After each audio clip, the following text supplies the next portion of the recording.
Olá! Aumentar os recursos para os estados é o objetivo de uma proposta de emenda à Constituição em tramitação no Senado. Nós vamos conversar sobre o assunto com o senador Rogério Carvalho, do PT de Sergipe, relator da matéria na Comissão de Constituição e Justiça. Seja bem-vindo, senador.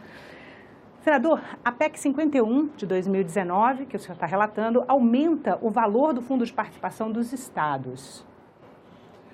O repasse da União para o Fundo de Participação dos Estados, não é isso? Os municípios recebem do montante de imposto de renda e IPI recebe 26% da arrecadação desses impostos. E os estados recebem 21,5%.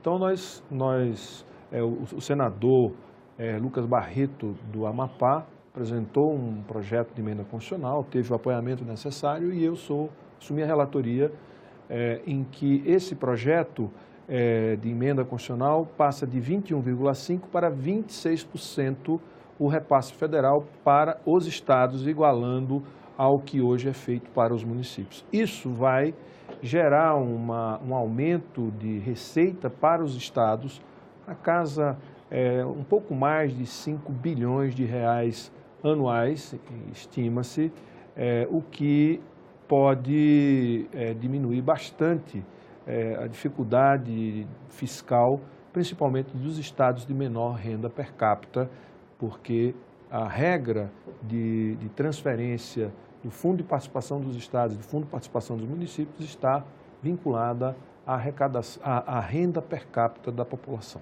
E está vinculada à arrecadação total, né, de impostos. Está vinculada à arrecadação total de impostos, mas a distribuição é maior para os estados de menor renda per capita. Então, estados... Ele é um fundo que tem um fator redistributivo.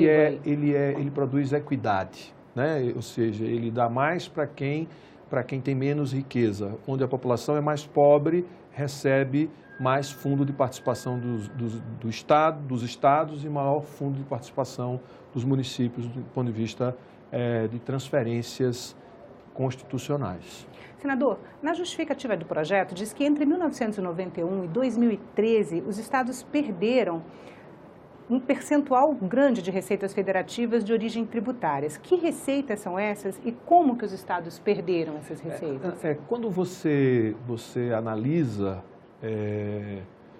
o conjunto de fontes de arrecadação do governo federal, você tem o PIS, tem o COFINS, tem algumas contribuições que não entram, né, na composição do Fundo de Participação dos Estados. Essas receitas ou essas contribuições, elas foram sendo criadas e elas não foram incorporadas ao bolo que faz a distribuição para estados e municípios. Então, quando você olha e faz uma análise comparativa do valor que é hoje repassado para estados e municípios e o valor que fora repassado no passado com a composição de receitas existentes à época, a proporção é muito menor, ou seja, os estados estão em grande desvantagem em relação à União, por exemplo, do que diz respeito à sua arrecadação.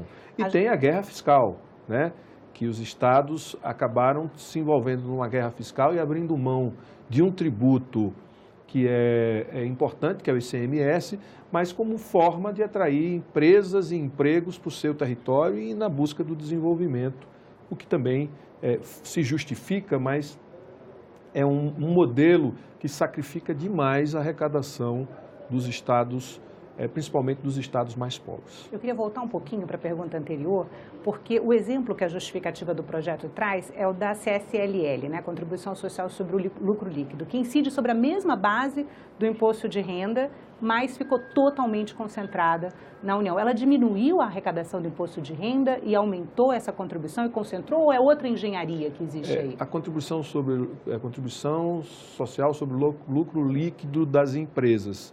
Quer dizer, você tributa, imposto é como se fosse um imposto de renda, só que de pessoa jurídica, só que isso não é distribuído com os estados, fica exclusivamente com a União. Então, assim como a contribuição social, o COFINS, né? também não é redistribuído com os estados. Senador, no que essa engenharia tributária brasileira, que, como o senhor está dizendo, privilegiou a União na arrecadação de tributos em detrimento dos estados, como o senhor avalia que essa engenharia contribui para o crescimento do país? Veja, como a União é quem tem a prerrogativa de legislar sobre o tema, certo? E é no Parlamento Federal, que é aqui no Congresso Nacional, que se legisla, e é óbvio que o governo federal tem uma vantagem enorme na hora de definir contribuições que engordam ou engordem o caixa do governo federal. Mas essas contribuições não têm que ser aprovadas, de certa forma, tem que ser aprovadas, o parlamento não é representante dos estados? Infelizmente, nós nunca tivemos uma organização e um papel mais forte, por exemplo, do Senado, que é a casa da federação, para observar essas questões e garantir uma certa equidade na distribuição desses recursos. Acredito que a criação da frente parlamentar ou a frente de senadores da região Norte e Nordeste, esse tipo de movimentação pode gerar um debate positivo no sentido de garantir recursos, né, e a distribuição do bolo de tributos que a União arrecada com os demais entes da federação.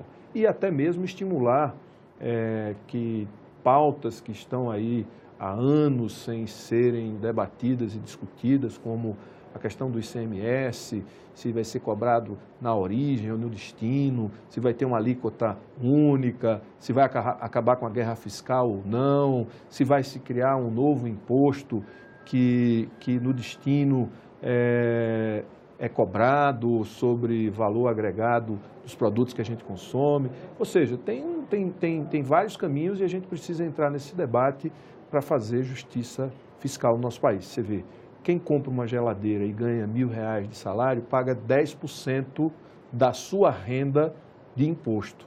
Quem ganha R$20.000, paga quantos por cento de imposto? Então, nós temos uma injustiça tributária no país. Até na tributação sobre o consumo, né? Até na tributação sobre o consumo. Senador, e principalmente sobre o consumo. Senador, o senhor falou das renúncias fiscais que os estados fazem, a guerra do ICMS, mas também tem a renúncia fiscal federal, né? Um outro ponto importante que a justificativa da PEC coloca é que as renúncias fiscais da União seriam como, ele cita literalmente, fazer gentileza com o chapéu alheio, né? Porque a União abre mão dos recursos que seriam distribuídos entre estados e municípios e de cada R$1 de isenção, R$49 iriam para estados e municípios, né? Como é que o senhor pretende encarar isso no relatório que o senhor vai apresentar? Olha, o relatório ele vai definir a pertinência e a oportunidade da gente garantir esse repasse.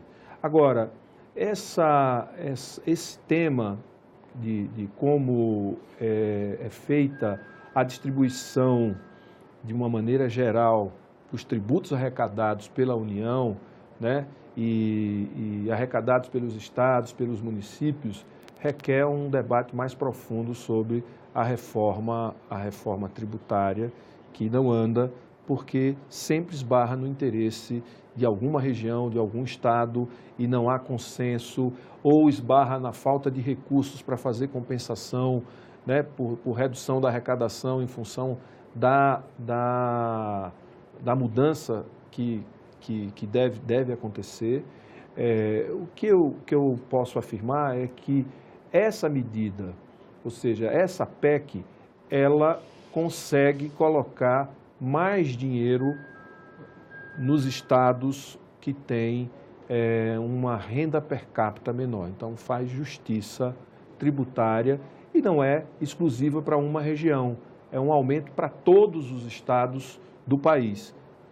Claro que aqueles que têm uma renda per capita menor vão receber um pouco mais para compensar compensar as desigualdades que existem no nosso país. Senador, só uma perguntinha antes da gente terminar, uma última. No momento em que se discute tanto o desejo do governo federal quanto de estados e municípios de rever o Pacto Federativo, uma proposta como essa, que altera a redistribuição de recursos na escala, né, entre estados e União, ela não pode atropelar um pouco politicamente essa proposta, que todos os governadores estão interessados?